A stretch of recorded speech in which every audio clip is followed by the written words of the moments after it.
It's the Sports Kings. You might fall off the wagon in the next 10 minutes. Rob Calloway. It's about bringing talent. It's not about all the flash and glitz and glam.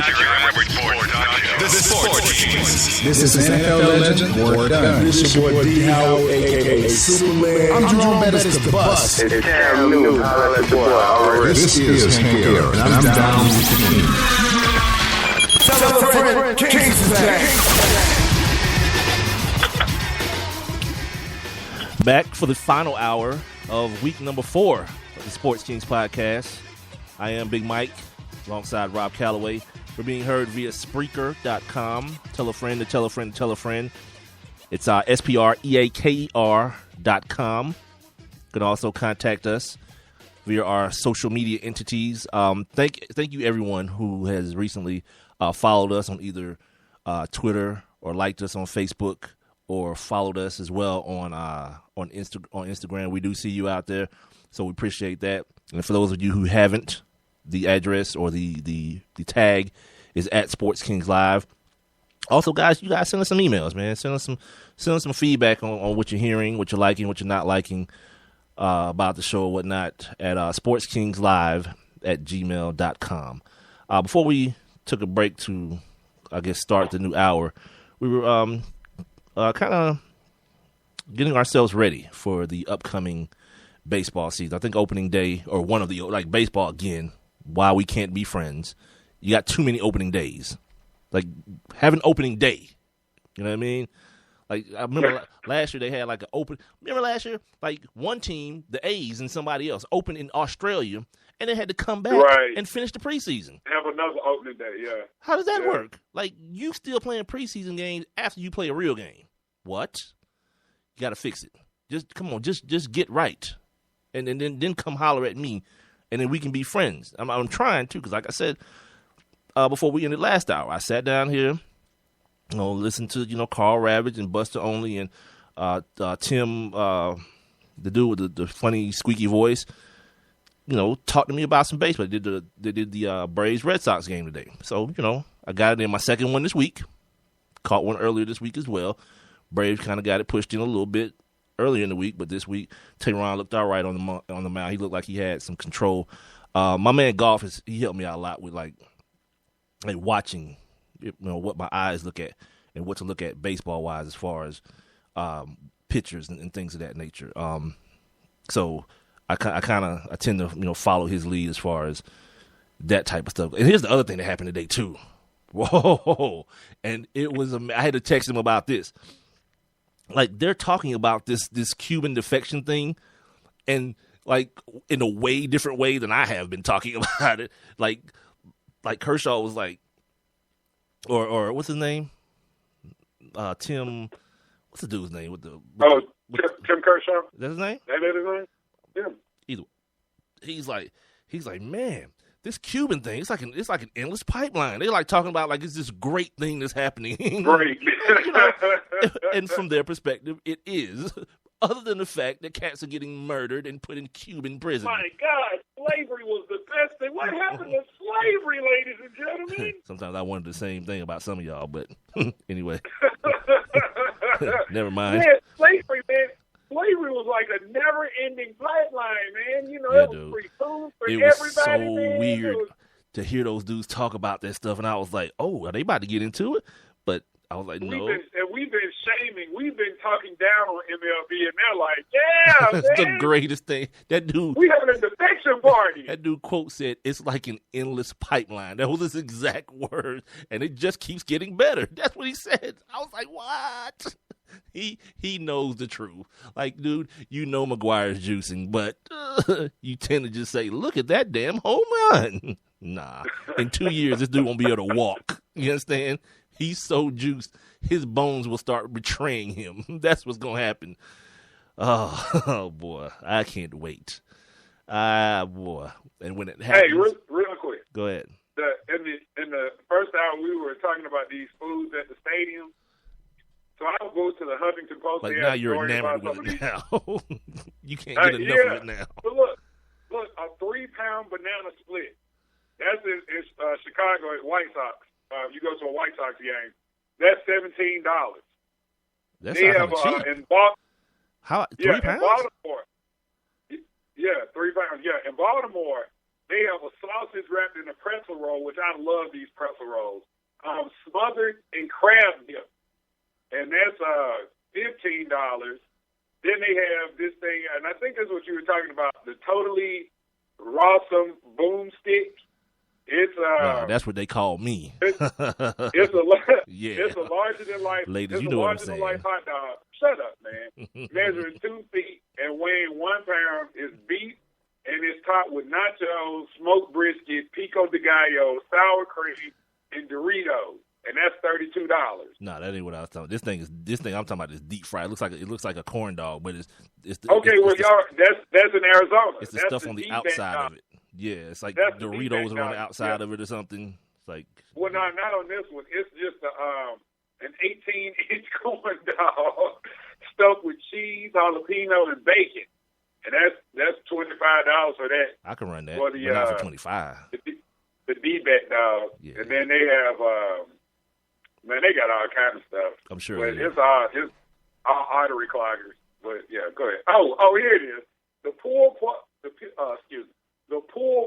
parfait. Say that 3 times.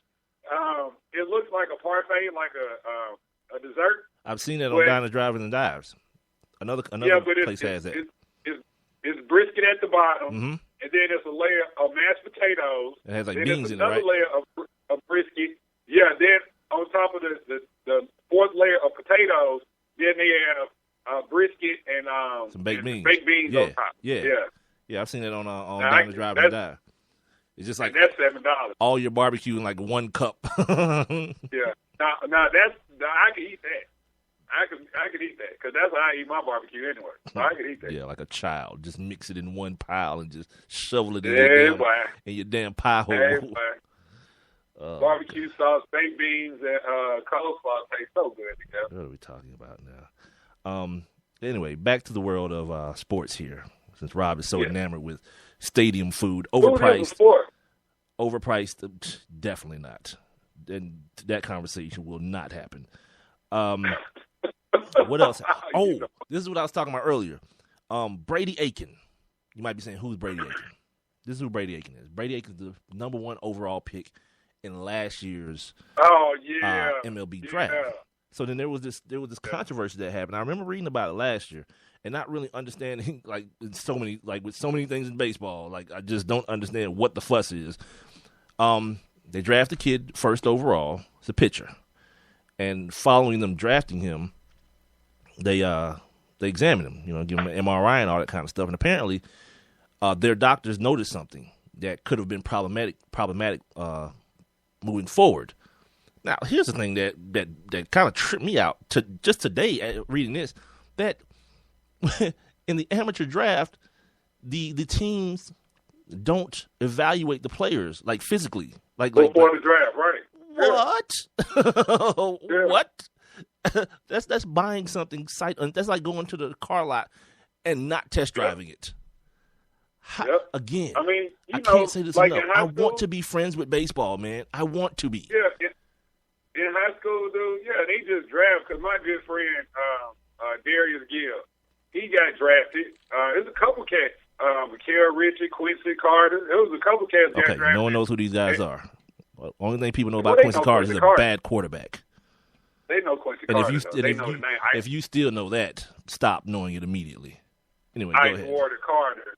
But No one knows him as that. But as that. you know, they got drafted. No, I mean, maybe a scout. They come to a game or whatnot. But it wasn't like, we were at school one day and they were like, "Oh, Quincy, you just got drafted." Yeah, I'm gonna need some medical because anyway, with this kid Brady Aiken, as I watch Montrez with an L. This kid Brady Aiken then sits down to negotiate his contract, which was initially thought to have been about $6 million in bonus money. But when the Astros and their people saw what was going on with his arm, they was like, it's probably worth about 3.1 to us. And then his people was like, you must be damn crazy. We want our 6. And then it happened. Like all these media, these baseball jerks and all these, oh, look at what you're doing to this kid, and da da da da, and they're like hammering the Astros. So again, I'm still confused. I'm like, I don't know what's happening here. If we're negotiating and I see something wrong, yeah, the car was $1,000, but guess what? The transmission skipped first gear. So you're going to have to give it to me for $5. And then maybe we can settle on $650 when it's all said and done. That's the way I looked at the thing. But obviously, me and baseball aren't friends the way some of these other people are. So, okay, we're going to keep reading. So everyone's like jumping down the Astros' throats about this situation. So inevitably, their last offer ends up being 5.1.